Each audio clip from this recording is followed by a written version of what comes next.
Chapter 9, Mishnah 4. This Mishnah deals with three different laws. To explain the second and third laws, the Mishnah uses the phrase, "the matter has legs to stand on." Although it does not use this phrase to explain the first law, the reason for this law is similar, which is why it is taught here. The first part of this Mishnah discusses a law involving the tumah of tsaras. As we learned in Chapter 7, Mishnah 3, tsaras is a condition whose symptoms are certain types of discolorations of the skin. See Negaim 1:1-24 list. To be considered tsaras, the discolored area must be at least the size of a gris, which is a kind of bean. When the signs of tsaras first appear,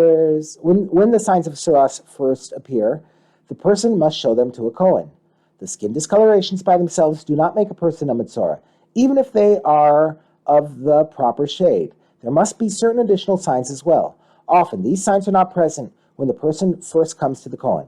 As a result, the Kohen confines him for 1 or 2 weeks to see whether these additional signs develop. This Mishnah teaches how to deal with tsaras when we do not know if it should be declared tahor or tameh. We now turn to the words of the Mishnah. All cases of doubt about tsaras afflictions, when they come up in the beginning, when the person first comes to the Kohen, or during the 1 or 2 weeks in which he is confirmed, are considered to be tahor. And as long as he has not yet been declared tameh by the Kohen, are considered to be tahor, as long as he has not yet been declared tameh by the Kohen. However, once he has been declared tameh by the Kohen, any doubt about the tsaras is considered tameh, because once someone is tameh, we assume that he is still tameh until we know for certain that he has become tahor. The next section of the Mishnah teaches a law about a zav. A zav is a man who experiences a kind of discharge from his male member. Someone who experiences this type of discharge twice over the course of 1 or 2 days becomes a zav and is tameh for 7 days. To become tahor, he must have no discharge for 7 days and then immerse himself in a natural spring, not a regular mikveh. If he experiences this type of discharge 3 times, he must also bring an offering before he is fully tahor. If he has this discharge only once, he is not considered a zav. Rather, he is tameh for just 1 day and immerses himself in a mikveh and becomes tahor at nightfall. When a man has his second discharge, he becomes a zav only if this discharge is the result of a disease affecting his genital organs.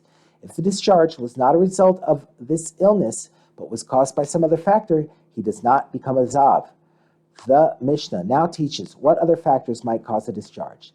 There are 7 ways in which we check a zav to see if his second discharge was a result of some factor besides his disease. Before he becomes tameh as a zav, that is, before we decide that he is a zav. These are the things for which we check.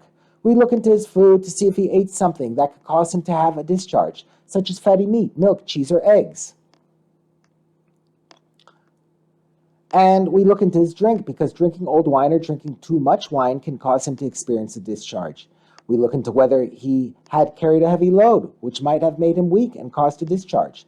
And we look into whether he had been jumping, which might also cause a discharge. And we look into whether he had a general sickness that affected his whole body, not just his genital organs. And we look into whether the sight of a woman caused him to discharge. And we look into whether he had been thinking about a woman. If any of these happened before a second discharge, he does not become a zav, because we assume that the discharge was caused by one of these 7 things, not by the condition that makes one a zav. This, however, applies only to the second discharge. Once he has already had two discharges and has definitely become tameh as a zav, we do not check him for these things when he has a third discharge, because the third discharge obligates him to bring the zav offerings even if it resulted from these other factors. Therefore, his accidental discharge, i.e. a discharge resulting from any of the 7 things listed above, and his third discharge, where there is a question whether it is resulted from his emission of semen, are considered tameh, because the matter has legs to stand on. That is, since he is already a zav, it stands to reason that the third discharge should count no matter why it occurred. The last part of the Mishnah deals with someone who was attacked and later died, but it is unclear if he died as a result of the attack or due to other factors. If someone hit another person and they evaluated the victim and concluded that he was hurt so badly that his injuries would lead to his death, and then he got better than he had been, and they decided that he would live after all, but after that he took a turn for the worse and died, the one who hit him is liable to the death penalty, because we assume this person died as a result of his attack. Rabbi Nehemiah, however, says he is exempt and not put to death, because the matter, the assumption that he died of other factors, has legs to stand on.